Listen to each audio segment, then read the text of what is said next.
I live alone in a big house on a cozy street in a small town. It's quiet and quaint, but that's the way I prefer it. Sometimes I pace back and forth at 2 a.m. and try not to think about things. Perhaps you can relate to what I'm about to describe, because it's the kind of feeling you can sense hurtling toward you before it impacts your casual given disposition like a hammer to a bell. There's usually a dead moment before the explosion, a lull before the storm, a deep breath before the plunge, and then the painful memory is all over you like white on rice. Something you see or read, something somebody says, some random thought triggers another thought, and the whole mess snowballs. It doesn't really matter what causes it. It just reminds you of him or her.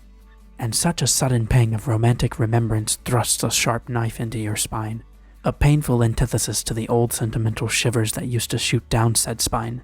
It's funny how insomnia has a way of hauling faded memories up from the cellar of the mind, unearthing buried bits of nostalgia from deep within, and spreading the broken, jagged pieces out in front of you like a display of junk at a garage sale. It makes you feel cheap and guilty when you didn't do a thing in the world to kindle the dull burn in your veins or the sting in your eyes.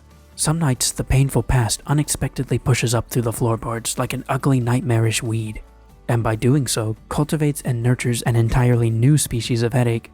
Sometimes I'm asked why the music I create tends to sound like it does. Why the optimistic flavor? Is that because you're an excessively happy person? Do you ever have bad days?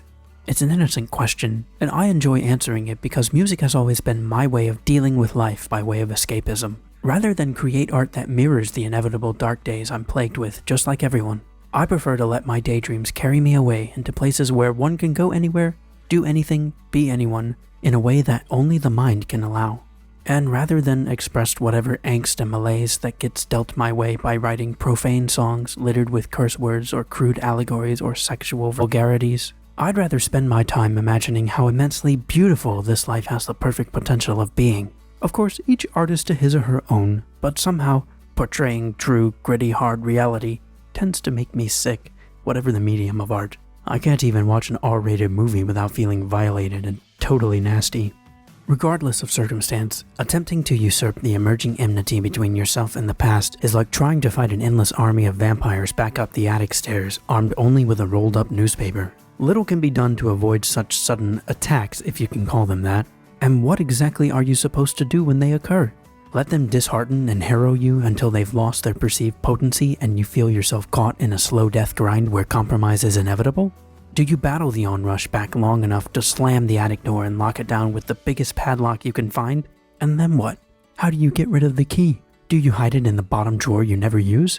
Do you bury it in the garden under the lilacs?